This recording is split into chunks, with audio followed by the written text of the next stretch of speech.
نبی پاک صلی اللہ تعالیٰ علیہ وسلم نے ایک دفعہ فرمایا تھا کہ کون ہے جو مجھ سے 5 باتیں سیکھ لے اور پھر ان پر عمل کرے اور پھر ہو سکے تو یہ باتیں آگے بھی پہنچائے۔ 5 باتیں سیکھے، ان پر عمل کرے یا اس کو سکھائے جو اس پر عمل کرے۔ تو حضرت ابو ہریرہ رضی اللہ تعالیٰ عنہ کہتے ہیں میں نے آگے بڑھ کے عرض کی یا رسول اللہ میں ہوں نا، آپ حکم کریں 5 باتیں کون سی ہیں؟ اللہ کے پیارے رسول صلی اللہ تعالیٰ علیہ وسلم نے فرمایا اللہ تعالیٰ کی حرام کردہ چیزوں سے بچ جاؤ، سب سے بڑے عبادت گزار بن جاؤ گے۔ پھر نبی پاک صلی اللہ تعالیٰ علیہ وسلم نے دوسری بات ارشاد فرمایا اللہ تعالیٰ کی تقسیم پہ راضی ہو جاؤ، سب سے بڑے غنی بن جاؤ گے۔ پھر حضور نے تیسری بات ارشاد فرمایا اپنے پڑوسی سے حسن سلوک کرو، مومن بن جاؤ گے۔ چوتھی بات ارشاد فرمایا لوگوں کے لیے بھی وہی پسند کرو جو اپنے لیے پسند کرتے ہو تو بہترین مسلمان بن جاؤ گے۔ پھر حضور سید عالم صلی اللہ تعالیٰ علیہ وسلم نے 5ویں اور آخری بات ارشاد فرمایا زیادہ ہنسا نہ کرو، زیادہ ہنسنے سے دل مردہ ہو جاتا ہے، دل مردہ ہو جاتا ہے۔ زیادہ نہ ہنسا کرو، کبھی کبھی رویا بھی کرو، اور قرآن حکیم فرماتا ہے کثرت سے رویا کرو، تھوڑا ہنسا کرو۔ بہت زیادہ ٹھٹھا کرنا، بہت زیادہ مذاق کرنا، زندگی میں ہر وقت کسی نہ کسی شغل میلے کے لیے تیار رہنا، یہ دلوں کو سخت کرتا ہے۔ ہم سمجھ رہے ہوتے ہیں کہ تھوڑی دیر کے لیے خوش ہو رہے ہیں، خوش طبی کر رہے ہیں، اس سے اندر کی کیفیات پتھر ہو جاتی ہیں۔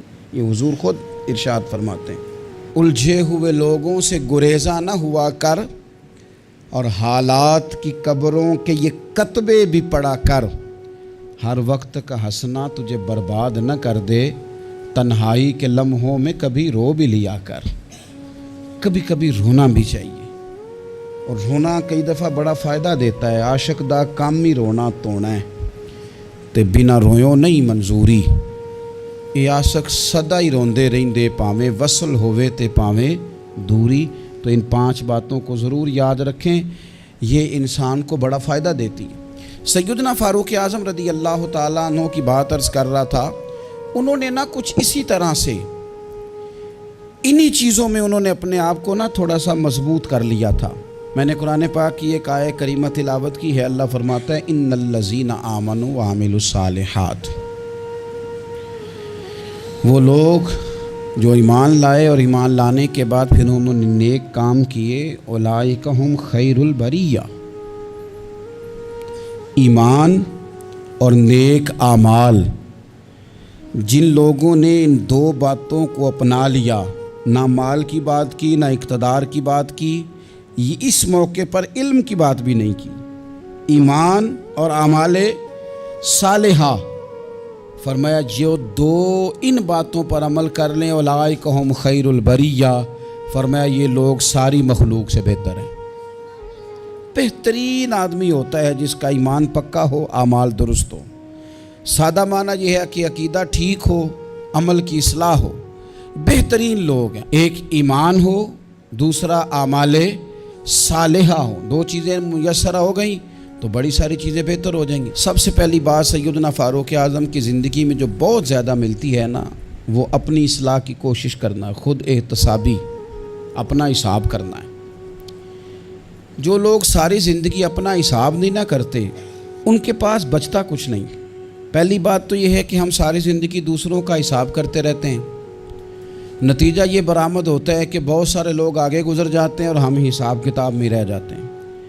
اپنا حساب کرنا چاہیے، اپنے اوپر غور کرنی چاہیے، خود احتسابی کے عمل سے گزرنا چاہیے، غور کرنا چاہیے کہ زندگی میں جو ہم ناکام ہوئے ہیں یا جہاں جہاں ہمارے اندر کوئی کمیاں رہ گئی ہیں اس میں ہماری اپنی غلطیاں کتنی ہیں۔ جو لوگ اپنا احتساب کرنے کے عادی ہو جاتے ہیں دوسروں پہ ڈال کے، تو بڑا آسان ہے وقت گزار لینا، لیکن اپنا احتساب کرنا۔ ایک دن حضرت ابو درداء رضی اللہ تعالیٰ عنہ فرماتے ہیں کہ میں باغ میں گیا تھا تو درخت کے پیچھے سے حضرت عمر کی آواز آ رہی تھی، تو میں پلٹ کے پیچھے گیا تو حضرت عمر اپنے آپ سے باتیں کر رہے تھے۔ کبھی کبھی یہ کام بڑا مزہ دیتا ہے۔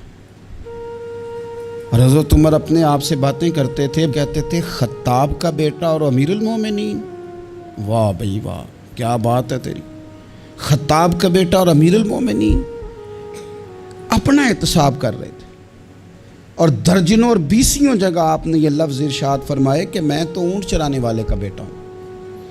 جو لوگ اپنا محاسبہ نہیں نہ کرتے ان کی تعمیر رک جاتی ہے، ساری زندگی گزر گئی لیکن اپنا محاسبہ ہی نہیں کیا، اپنے اوپر غور ہی نہیں کیا۔ من عرف نفسہ فقد عرف ربہ، جو اپنے آپ کو پہچان جاتا ہے وہی رب کو پہچانتا ہے۔ فلانے نے غلطی کر دی، فلاں بندے کی وجہ سے میں کامیاب نہیں ہو سکا، فلاں خاندان والوں نے سپورٹ نہیں کیا، فلاں جگہ مجھے اساتذہ ٹھیک نہیں ملے، فلاں جگہ فلاں مدرسے اسکول کالج کا ماحول مجھے ٹھیک نہیں ملا۔ آپ اپنے اندر بھی تو کمزوری دیکھیں نا کہ اپنے اندر کمزوری کہاں۔ دوسروں پر ملبہ ڈالنا یہ تو بزدل لوگوں کا طریقہ ہے اور آسان کام ہے۔ تو سیدنا فاروق اعظم رضی اللہ تعالیٰ عنہ خود احتسابی کرتے۔ دوسری بات یہ تھی کہ ہر کام کو خود دیکھنے کی کوشش کرتے۔ دو باتیں زندگی میں بڑا معنی رکھتی ہیں اور ان لفظوں کی بڑی اہمیت ہے، ایک ہے پرواہ کرنا اور ایک ہے لاپرواہی کرنا۔ آپ غور کر لیں کہ گھر میں خاتون خانہ کو پورا خرچ دیا جائے، اسے ضرورت کی ہر چیز دروازے پر فراہم کی جائے، سارا اس کا خیال رکھا جائے، تو پھر بھی بعض خواتین بڑے کرب اور بڑے درد کے ساتھ ایک شکوہ کرتی ہیں۔ وہ شکوہ کیا ہوتا ہے کہ میرا خاوند میری پرواہ نہیں کرتا، توجہ نہیں دیتا۔ ماں اور باپ ساری چیزوں کے باوجود شکوہ کرتے ہیں کہ یار یہ ساری باتیں اس کی ٹھیک ہیں لیکن یہ پرواہ نہیں کرتا، اس نے کبھی غور نہیں کیا، کبھی اہمیت نہیں دی۔ ڈھیر سارے طالب علم لائق ہوتے ہیں، امید کی جا سکتی ہے کہ بہت بڑا زندگی میں کارنامہ سر انجام دیں گے، لائق ضرور ہوتے ہیں لیکن لاپرواہ ہوتے ہیں۔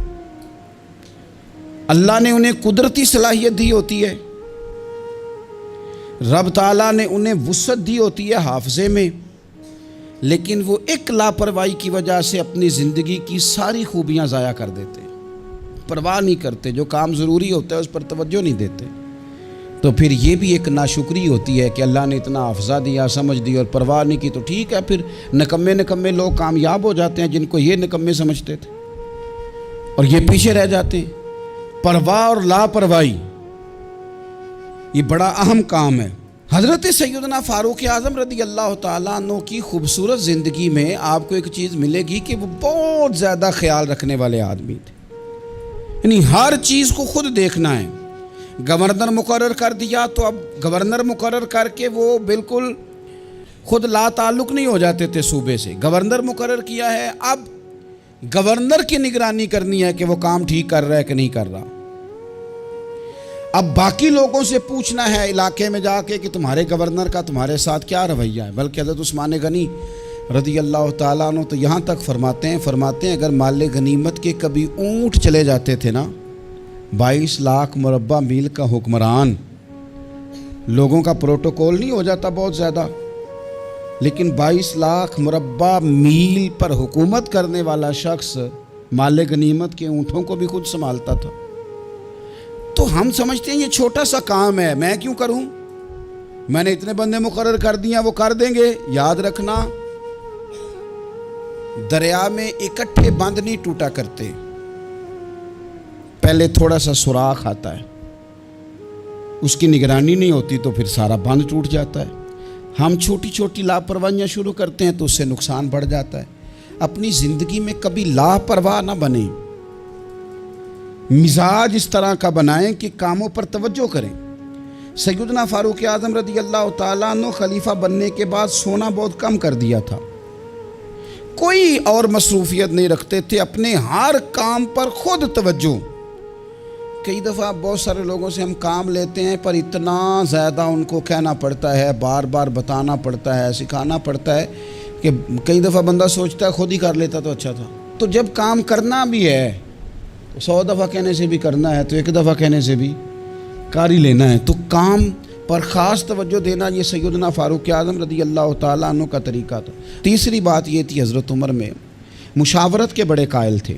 حضرت فاروق اعظم رضی اللہ تعالیٰ عنہ نے مجلس شورا کو بڑی سخت اہمیت دی. اللہ تعالیٰ نے انہیں بڑی سمجھ عطا فرمائی تھی, بڑی عقل عطا فرمائی تھی. اور ہمارے زمانے میں یہ بھی ہے کہ جو بندہ کامیاب ہو جاتا ہے نا, وہ پھر لیکچر بڑے دیتا ہے. وہ کہتا ہے میرے قول تو قوال زرعی ہیں, ان کو سنو, یہ تو حسین پھول ہیں, تو بڑی خوبصورت چیزیں ہیں, چونکہ کامیاب جو ہو گیا.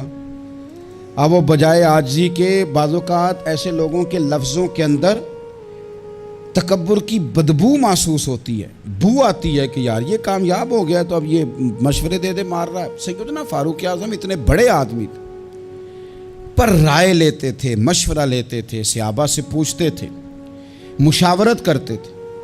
اپنی پوری زندگی میں انہوں نے کوشش کی کہ کوئی کام بغیر رائے کے نہ کیا جائے. حضرت سیدنا مولا علی شیر خدا ان کے سب سے بڑے مشیر تھے. حضرت عثمان غنی, سیدنا ابو درداء, حضرت جناب عبد الرحمن ابن عوف رضوان اللہ تعالی علیہم اجمعین, ان لوگوں سے مشورہ کرنا, ان سے رائے لینا اور رائے کے مطابق آگے چلنا, اور پھر جو رائے خیر کی ہو اسے قبول کرنا, ان کا مزاج تھا. کچھ لوگ مشورہ کرتے ہیں لیکن بندوں کو راضی کرنے کے لیے, تو وہ مشورہ کرتے تھے قبول کرنے کے لیے. پھر ہمارے ہاں لوگ مشورہ کرتے ہیں اپنے خوشامدیوں سے, تو خوشامدی جو مشورہ دیتے ہیں وہ تو کہتے ہیں جناب بلے بلے, آپ فکر ہی نہ کریں, آپ کار گزریں. حضرت فاروق اعظم رضی اللہ تعالیٰ عنہ ان لوگوں سے رائے لیتے تھے کہ جن کی رائے بعض اوقات آپ جو چاہ رہے ہوتے تھے اس رائے کے مخالف ہوتی تھی, تو وہ اس رائے کو بھی قبول کرتے اور اپنی رائے کو چھوڑتے, اور ڈھیروں کام انہوں نے ایسے کیے. حضرت سیدنا فاروق اعظم رضی اللہ تعالیٰ عنہ نے ایک دفعہ ایک بات ارشاد فرمائی, تو ایک خاتون نے پردے کے پیچھے سے اٹھ کے کہا کہ فاروق اعظم آپ یہ بات اس طرح کر رہے ہیں, اور قرآن پاک میں یہ بات میری سمجھ میں اس طرح آئی ہے. آپ اپنے اجتہاد سے بات کر رہے تھے, اس نے اپنے اجتہاد سے بات کی. تو حضرت عمر فوراً بولے, یہ میں اس شخص کی بات کر رہا ہوں جو محدث ہیں اس امت کے, ان کی بات کر رہا ہوں جنہیں حضور نے فرمایا میرے بعد نبی ہوتے تو عمر ہوتے. حضرت عمر فوراً کہنے لگے لوگوں, ایک مرد نے خطا کی ہے اور ایک عورت نے درست کہا ہے. لیکن آپ دیکھ لیں بڑے سارے لوگ ہیں جو رائے تو لیتے ہیں پر مشورہ کرنے کو تیار نہیں ہوتے. چوتھی بات سیدنا فاروق اعظم کی مقدس زندگی میں جو ہمیں بہت زیادہ ملتی ہے وہ یہ ہے کہ مزاج میں عدل و انصاف بہت زیادہ تھا, اور گھر کے اندر سے لے کر عدالت کے ایوانوں تک مزاج عدل والا, طبیعت عدل والی. یاد رکھ لیں کہ جہاں انصاف نہیں نہ ہوتا وہاں کوئی چیز قائم نہیں رہتی. معاشرے ہمیشہ عدل و انصاف سے چلتے ہیں. حضرت عمر فاروق رضی اللہ تعالیٰ عنہ پر بذات خود مقدمہ ہو گیا تو آپ قاضی کی عدالت میں پیش ہوئے, لیکن جب آپ گئے تو قاضی صاحب اٹھ کے کھڑے ہو گئے. پھر انہوں نے بڑے احترام کے ساتھ آپ کا نام لیا, تو حضرت فاروق اعظم رضی اللہ تعالیٰ عنہ فرمانے لگے آپ اس مقدمے کا فیصلہ کر لیں, اس کے بعد میں آپ کو معزول کر دوں گا. اس لیے کہ یہاں تو آپ وہی احترام اس شخص کو بھی دیتے جس نے میرے اوپر مقدمہ کیا ہے, اور یہاں مجھے بھی نہ دیتے, چونکہ آپ نے میرا اعزاز کیا ہے حالانکہ میرے اوپر مقدمہ ہے. تو لہٰذا آپ دو لوگوں میں انصاف نہیں کر سکے, یہ فیصلہ آپ کر لیں, اس کے بعد آپ کو فارغ کر دیا جائے. جب آپ خود کو قانون کے حوالے نہیں کرتے تو پھر آپ کیسے توقع کرتے ہیں کہ دنیا میں انصاف قائم ہوگا؟ تو یہ مزاج تھا. پانچویں بات یہ تھی کہ حضرت فاروق اعظم جان, مال اور املاک کے تحفظ کے بڑے قائل تھے. وہ کہتے تھے کہ مسلمانوں کی جان, مال, گھر یہ قیمتی اثاثے ہیں. ہمارے ہاں غریب آدمی تھانے میں پرچہ کٹوانے نہیں جاتا, وہ کہتا ہے جتنے سوالوں کا مجھے جواب دینا پڑے گا نا, چور کو اتنے سوالوں کا جواب ہی نہیں دینا پڑتا, وہ جاتا ہی نہیں. حضرت عمر فاروق رضی اللہ تعالیٰ عنہ قدر کی نگاہ سے دیکھتے تھے انسان کی عزت کو, اور بہت قدر کی نگاہ سے دیکھتے تھے. جب ایک گورنر صاحب کے بیٹے نے کسی عام مسلمان کو کوڑا مار دیا یا کوڑے مار دیے تو حضرت عمر فاروق نے گورنر کو بلا کے جو لفظ کہے تھے وہ تاریخ کا حصہ ہیں. آپ نے فرمایا تھا کہ تم گورنر ہو لیکن تم نے کب سے لوگوں کو اپنا غلام سمجھنا شروع کر دیا ہے, حالانکہ ان کی ماؤں نے انہیں آزاد پیدا کیا ہے. ماؤں نے آزاد پیدا کیا اور تم نے انہیں غلام سمجھنا شروع کر دیا. تو آپ کے مزاج کے اندر جو جان, مال, عزت کا تحفظ تھا وہ ایک بڑی اہم بات تھی۔ اور چھٹی بات بڑی اہم تھی، وہ یہ تھا کہ اپنی رعایا میں جہاں ان کے مالی معاملات کا خیال رکھتے تھے، ان کے حقوق کا تحفظ کرتے تھے، ان کے جان مال کی حفاظت کا ذمہ لیتے تھے، وہاں ان کی اصلاح کرتے تھے، دینی اصلاح۔ یعنی یہ خلیفہ وقت ہیں جو فجر کی نماز کے لیے گھر سے نکلتے ہیں تو رستے میں جتنے گھر آتے ہیں ان کے دروازوں پہ دستک دیتے ہیں، اٹھو نماز کا ٹائم ہو گیا۔ اور اگر ایک صحابی جماعت میں دیر سے آتے ہیں تو حضرت عمر ان سے فرماتے ہیں کہ آپ دیر سے کیوں آئے ہیں؟ آپ اگر وقت پہ نماز ادا نہیں کریں گے تو پھر باقی لوگ کس طرح توجہ کریں گے آپ کے جو گھر کے ہیں اور آپ کے جو تحت جن کو اللہ نے بنایا ہے؟ تو لوگوں کی اصلاح کرنا، دینی روحانی جذبہ ان کے اندر بیدار کرنا، انہیں اللہ اور اس کے رسول صلی اللہ تعالی علیہ وسلم کی بارگاہ کے ساتھ جوڑنا، یہ بھی سیدنا فاروق اعظم رضی اللہ تعالیٰ عنہ کا طریقہ تھا۔ ایک اور اہم بات، اگر خلیفہ حق پہ ہو، دیانتدار ہو، اسلامی دینی شرعی اصولوں کے مطابق چلاتا ہو تو پھر اس کی اطاعت بھی ضروری ہوتی ہے۔ حضرت فاروق اعظم عملی نفاذ کے بھی بڑے قائل تھے۔ ایسا نہیں ہے کہ کوئی بندہ شترے بے مہار ہو جائے، قانون کی پابندی نہ کرے۔ فرماتے تھے اگر ہم غلط ہیں تو ہماری اصلاح کرو، اگر ہم ٹھیک ہیں تو پھر تمہیں اطاعت کرنی ہے، تمہیں پیچھے چلنا ہے، تمہیں قانون کی پابندی کرنی۔ اس حوالے سے بھی ان کا درہ ہمیشہ کھڑا رہتا تھا کہ کسی شخص کو اطاعت سے نکلنے کی اجازت نہیں ہوگی۔ قانون کی، دین کی، شریعت اسلامیہ نے جن کو اولو الامر قرار دیا، ان لوگوں کی اتباع، ان لوگوں کی فرما برداری بھی ضروری ہوگی، اطاعت بھی ضروری ہوگی۔ تو ہمارے مزاجوں کے اندر جو قانون سے بالا تر ہونے کا تصور ہے، سیدنا فاروق اعظم رضی اللہ تعالیٰ عنہ اس کی بھی شدید مخالفت کرتے تھے۔ حضرت فاروق اعظم رضی اللہ تعالیٰ عنہ کے مزاج میں تھوڑی سختی تھی۔ جب وہ خلیفہ بنے تھے تو اللہ کی بارگاہ میں انہوں نے دعا کی تھی کہ یا اللہ میں مزاج کا سخت ہوں تو مجھے نرم کر دے۔ اپنی اس طبیعت سے بھی وہ آگاہ تھے۔ آپ غور فرمائیں گے کہ ان کی سختی تو بہت ساری جگہوں پہ معروف ہے، لیکن یہ وہ سخت آدمی ہے جو صحابہ میں سب سے زیادہ رویا بھی کرتے تھے۔ سختی ہمارے ہاں جن لوگوں میں ہے ان کی سختی اپنی ذات کے لیے ہے۔ تو آپ یاد رکھ لیں اس بات کو کہ حضرت فاروق اعظم رضی اللہ تعالیٰ عنہ رونے والے، آپ کے پیچھے جو لوگ نماز پڑھتے ہیں نا، وہ فرماتے ہیں کہ صحابہ کہ جب آپ امامت کرتے تھے نا تو کبھی کبھی سورہ حج ایک رکعت میں، سورہ یوسف ایک رکعت میں، اس طرح بھی نماز پڑھائی انہوں نے۔ ایک میں سورہ یوسف پڑھ دی، ایک میں سورہ حج پڑھ دی، اور اس طرح بھی نماز پڑھائی کہ پہلی صف میں نماز پڑھا رہے ہیں اور اتنا رو رہے ہیں کہ تیسری صف والا ان کی ہجکیاں سن رہا ہے۔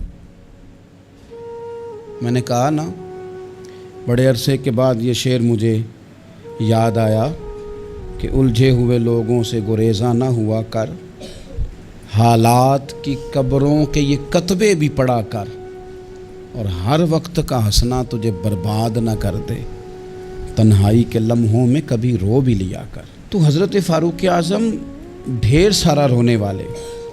آخری بات اور بڑی ذمہ داری والی بات جو آپ کی خدمت میں عرض کرنی ہے وہ یہ ہے کہ حضرت فاروق اعظم سیدنا عمر رضی اللہ تعالیٰ عنہ مزاج کے لحاظ سے فقیر تھے، درویش تھے۔ سارا دن بن سنورنے کے چکر میں پڑے رہنا، بہتر سے بہتر پہننا، بہتر سے بہتر اوڑھنا، ایک وقت ہوتا ہے جب کبھی یہ چیزیں اچھی لگتی ہیں، لیکن جب بندہ ذمہ داریوں والا ہو جاتا ہے نا پھر وہ اچھا نہیں لگتا یہ کام کرتا۔ پھر سادگی اور ذمہ داری یہی اس بندے کی ڈیوٹی محسوس ہو تو اچھا لگتا ہے۔ یعنی طامت پہننا ہے تو کئی جگہ سے اس پہ پابند لگے ہوئے ہیں۔ یہ 2 منٹ کے لیے سوچیں بھلا میں نے کیا کہا ہے۔ یعنی ایک بندہ 22 لاکھ اور درجنوں صوبے ہیں اس ملک کے جس کے وہ گورنر ہیں۔ کوئی زندگی میں کونسلر دیکھا آپ نے جس کے کپڑے پھٹے ہوئے ہوں؟ 14ویں 15ویں گریڈ کا بندہ ملازم ہو، کپڑے پھٹے ہوں، ہو ہی نہیں سکتا۔ لیکن پھٹے کپڑے، او دوستو کہانی نہیں سنا رہا، پھٹے کپڑے، پھٹا کرتا، قحط پڑ گیا تو گھر کے اندر تار کھانا بن گیا گھی والا، تو فرمانے لگے قسم کھا لیا میں نے جب تک سارے لوگوں کو روٹی نہیں ملتی عمر گھی والا سالن نہیں کھائے گا۔ عرب شریف میں خوشبو بڑی مہنگی، آج بھی مہنگی ہے، تو خوشبو آئی تھی مال غنیمت میں تو وہ بانٹنی تھی، تو آپ نے ایک صحابی کی بیوی کی ڈیوٹی لگانی چاہی، تو گھر سے وہ خوشبو منگائی۔ تو بیویاں ہوتی ہیں نا، وہ بات کر دیتی ہیں، تو آپ کی اہلیہ کہنے لگی عمر میں نے کوئی مطلب میرے اوپر یقین نہیں، میں ایماندار نہیں۔ تو حضرت عمر فرمانے لگے نہیں، مسئلہ یہ نہیں ہے، مسئلہ یہ ہے کہ میں چاہتا ہوں کہ وہی بانٹ دے، یہی ہمارے لیے بہتر ہے۔ تو انہوں نے کہا جی وجہ کیا ہے، میں کیوں نہیں بانٹ سکتی؟ تو آپ فرمانے لگے تو کہیں لے نہیں جائے گی، پر بانٹتے بانٹتے جو تیرے ہاتھوں کو لگ جائے گی اس کا حساب عمر کیسے دے گا؟ تھوڑا سا نا مزاج سادہ کر لیں، پہننا اور کھانا اپنا ہمیشہ سادہ رکھیں۔ دو چیزیں بندے کو مروا دیتی ہیں، ایک زبان کا ذائقہ، ایک دولت کی ہرس۔ اچھے کھانے کے باوجود بھی ہمارے مشائخ کا طریقہ تھا کہ باہر کھانے اچھے کھائے جا رہے ہیں، گھر میں سادہ کھانا۔ جتنا زبان کو ذائقہ لگ جاتا ہے یہ تنگ کرتی ہے، روز نئی سے نئی روٹی مانگتی ہے، اس سے بچ جاؤ۔ سیدنا فاروق اعظم کے مزاج میں سادگی، کھانے پینے کے اور پہننے کے ماحول میں آپ بے تکلف ہو جائیں۔ اس نے بڑے مسائل بنائے ہیں۔ میں نے تھوڑے دن پہلے بھی کہا تھا، پہلے نا ہم لوگ بڑے پریشان رہتے تھے، ہم اس پر تقریریں کرتے تھے کہ کڑی والے جہیز منگتے نے، منڈے والے تے کڑی والے پریشان۔ اب لڑکے والے بڑے نیک ہو گئے، آپ کو پتہ ہے اب جہیز نہیں مانگتے، پرہیزگار ہو گئے۔ انہوں کہتے ہیں جہیز نہیں اساں لینا، 600 بندہ لے آنا ہے، روٹی انہوں چنگی کھوانی جی۔ اب پرہیزگاری آ گئی، وہ 600 بندہ جو آ رہا ہے اس نے کبھی روٹی نہیں کھائی گھر۔ کھانے پینے کا ذائقہ، اور ہمارے ملک میں سب سے اچھا بزنس کون سا ہے آج کل؟